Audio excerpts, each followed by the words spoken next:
Some employees at Home Depot in Tennessee worked together to track down the owner of $700 in cash found in an envelope dropped in an aisle at the Home Depot. Over in aisle 22, one of the workers. That lumber?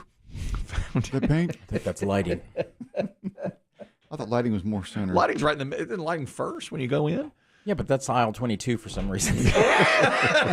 Aisle 1 starts outside. You're right. You're right. What a great point. The rocks and the gravel are aisle 1. The aisles don't make much sense in the big box stores. You're right about that. God, when I go in, I always ask for help. I ask for directions. Mm-hmm. If you go on the app while you're in there, it'll tell you what aisle stuff's on. Is that right? Yeah.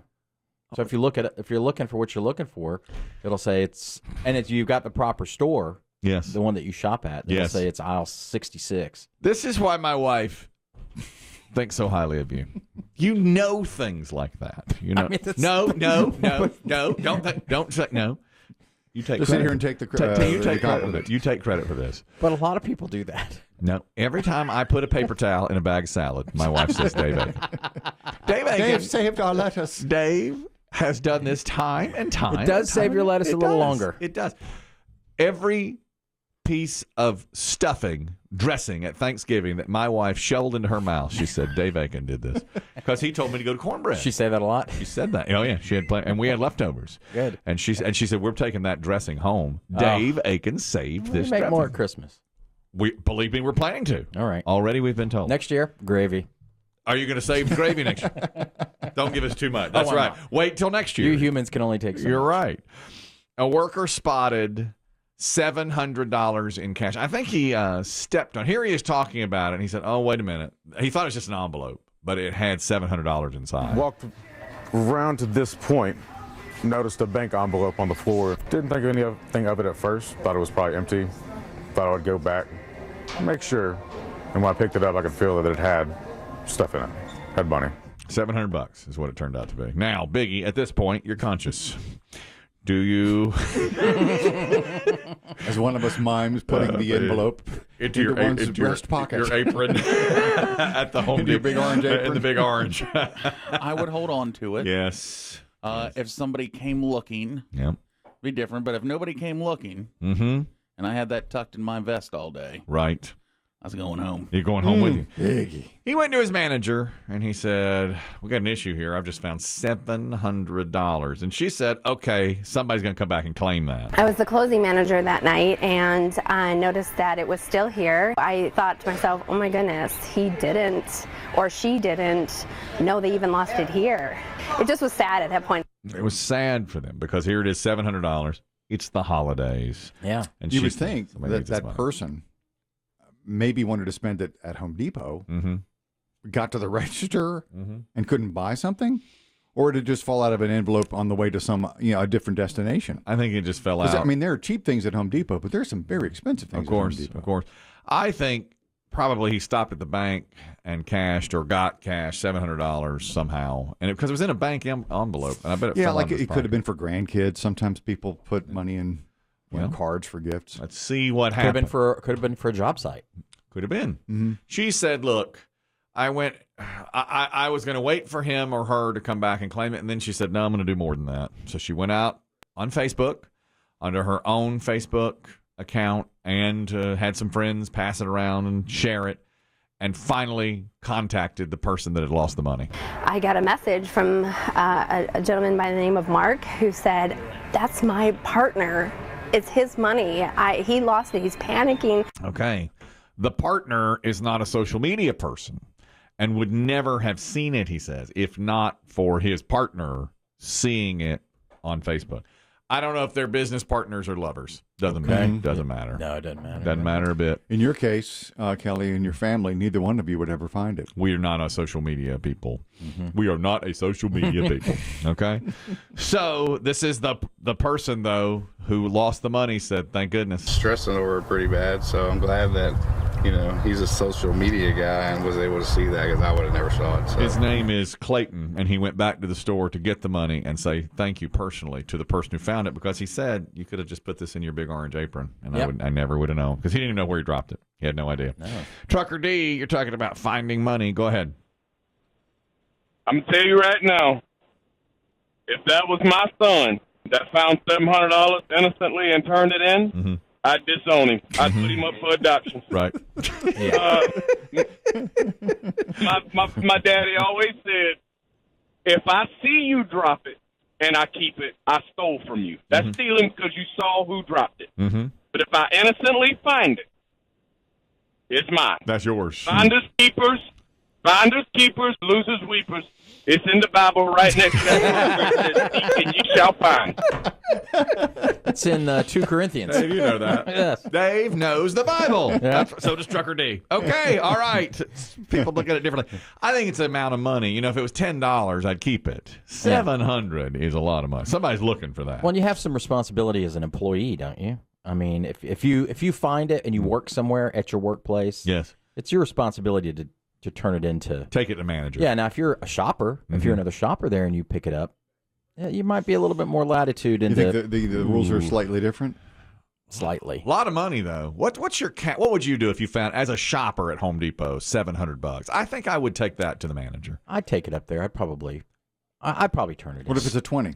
Okay, there I'd keep it. And I don't know what point that goes in the pocket. I think, yeah. Don't you think if you find a $20 bill, you just keep it? You know, at what point do you go to the manager? I think maybe 50. 3 figures? 50 or 100 is what I was thinking. And how much do you trust the manager? Well, that's another thing. You just have to trust. You're lucky that this person. You could take it home with you, and if you are on social media, do it yourself. You could. True. If you wanted to. But at what point do you think it's a big deal? I need to find the person who lost it. I think $100. Do you think? Yeah, probably so. Yeah. Avengers Joe talking about finding money. Go ahead. Yeah. So when I was a kid visiting my aunts for the summer, I found some money and I saw the guy drop it, so I ran and gave it to him. So I was really proud, and I go home and tell my family, and my aunt cussed me out. They were pissed off that I gave it back. That's right. Well, that's what Trucker D was saying. It's the Bible. It's in there. You've gone Finders, against keepers. You've gone against the Bible at that point. Paul wrote it to the Philippians. So you should know. It's chiseled right there. It's right there. It's in the tablet. It's right there. I mean, come on. Thank you, Avengers Joe. It was one of the commandments, but it was 11 through 15. Right, so they dropped and those got broke. They dropped it. Exactly. They're heavy, those tablets. Yes, they are. So that's hero number one, the group from Home Depot who collectively found this man who lost the $700. Now, this hero his name is James Grimes, and we heard about him a week or so ago. He had fallen off a cruise ship in the Gulf of Mexico that went out of Louisiana. He and 17 other family members were taking a big family voyage, and he had been on the ship 12 hours, roughly, a little less, and had been drinking with his sister. So he, about 11 o'clock, the first night of the cruise, says to his sister, "I'm going to the bathroom," and never returned. And his sister immediately, 12 hours later, told the cruise ship operators. My brother's missing. They did what we were surprised by, turned the ship around and contacted the Coast Guard because they figured, he's gone overboard. This is interesting. They asked, first of all, and he's done his interview now. He's floated in the water. He treaded water for almost 20 hours. Coast Guard did find him. They rescued him. Prompted a discussion between Chris Demm and a P1 listener, the P1 making the claim, no big deal. Because if you recall, the emailer said, I'm from Fort Lauderdale. That's right. That's right. And surfs. Everybody can float. He said, I can float. Says anybody can float. Well, that was one of the questions. See, my dispute was that you would, in the darkness, you would panic or swallow seawater. Right, Even in flat water, you couldn't keep up 21 hours. Very interesting. James Grimes, who's 28 years old from Alabama, they get into all that. But first, they said, the first question was, well, how much had you been drinking, and why? What activities had you done for the first day of the cruise? Did you have a few drinks? I had during the day, and I'd actually did like an air guitar solo, and there was a competition they were doing, and I'd won it, so I'd won a free drink, so I had that. How many drinks do you think you'd had? I couldn't really say. Indeterminate amount of drinking, and he won the air guitar contest. You know, I like this guy. I'll tell you this. I've been on a few cruises. Yeah. And I don't know why, but the air guitar solo competition always happens and is always highly contested. It's big. Yeah, I'm sure. It is. That's because it doesn't happen on land as much as it used to. You're both right. And you would think, I mean, these cruise ships are enormous. So there are hundreds of people competing. That's right. And they do have a lot of different competitions. I won a trivia contest once. Nice. TV themes. TV themes. TV. I'll tell you that. I don't want to. Let me tell you something. Let me tell you something. I was in the pool. They said, TV theme contest. I said, I'm in. Okay. All right. Is that right after, like, a year after that TV theme CD had come out with all the TV shows? I knew them all. I was on a radio program, and we played the TV themes. It was a thing back then. It was a thing. We had them, you know. And so they would start playing them. I'd be like, Doogie Howser. You know, and I would immediately, my hand would shoot up. Barnaby Jones. All of it. And they got, tougher and tougher. And I got them all. I got like 15 out of 15. So the guy standing next to me said, and I won. I got my bottle of rum. That's what I won. Nice. Thank you. And the guy standing next to me said, I've never seen such a savant at TV themes. And I said, well, I'm on a radio show, and we play TV themes quite a bit. We just got the CDs. And do you know what that guy did? He said, he raised his hand. He said, I bet this is an unfair advantage. He's on a radio show. Ringer. He's on a radio show. Ringer. Like, what? Get that Malibu out of his hands. Take that rum back. Couldn't believe it. I thought I just trusted you. I told you. I mean, what difference does it make what your background is, If I'd played college football. He has a whole CD of TV things. That's what he said. They're in his back pocket. It's in his back pocket. That's what he said. It's in his stateroom. Get him. Go get him. Terrible. Okay, now we come to the argument Chris Demm had with a P1 listener. The question was about floating versus treading water. The gentleman from Fort Lauderdale told Chris Demm, anybody can float. The Gulf of Mexico is like bathwater. Yeah, I don't know about that. Not that big a deal. Even almost 20 hours. I mean, I agree with Chris Demm. I mean, if you can tread water for an hour, I'm impressed. Mm-hmm. Especially in the open sea. You're not in a swimming pool. In the dark of night. Yes, overnight again. Gentleman said, not only do I never tread water, I don't even think I can float. I can't float myself, even when I'm trying to. So there had to be, the Lord was with me when I was out there, because something was holding me up the whole time while I was passed out. Okay, that's right. Wow. He passed out. I'm glad you noted that. When he went into the water, they said, what happened? How'd you go overboard? He goes, I have no idea. I can't remember it. I was unconscious. So blitz. The survival in and of itself, again, to me, remarkable. Yes. But everything that led up to it is a blur. Yes. He said he woke up in the water and saw no lights. There was no boat. He's like, the boat was gone. Yeah. She said, how'd you go overboard? He goes, I cannot tell you that. I have no idea. He has no idea how he went overboard, and he was passed out, and he said something from beyond held him up. You know that, Dave. Maybe it was a narwhal.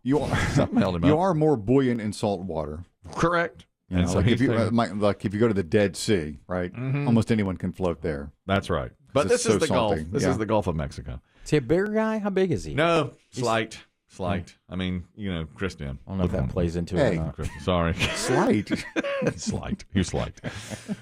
They said, okay, did you have any contact? This is an area known for shark infestation. Sharks come cruising. He said, I saw a sea creature. I thought it was a shark. I mean, I was swimming in one direction, and I looked around, and I seen it at the corner of my eye, and it came up on me really quick. And I went under, and I could see it, and it wasn't a shark, I don't believe, but it had more like a flat mouth, and it came up and bumped one of my legs, and I kicked it with the other leg. It scared me, not knowing what it was, or at the time how big it was. All I could see was a fin. All he could see was a fin. Flat mouth. Could have been a Kardashian. Barracuda? Yeah, you say barracuda. Uh-huh. What? You say shark, you got a panic on your hands. They said to him, what did you eat? Were you able to eat anything while you were out there? A stick come floating by. Looked like bamboo. So I started eating on it. And it actually, I'm not going to say it tasted good, but it gave some type of flavor in my mouth other than salt water. Exactly. He started chewing on a stick of bamboo. That's nice. It just kind of floated by. It just floated by. Like a floating panda. Yeah. He's like, all right, I'll have it. Okay, I'll take it. Bamboo. So he got it. And basically he said, they said, what was it that kept you up? He said, just the will to survive, The fall didn't kill me. Sea creatures didn't eat me. I felt like I was meant to get out of there.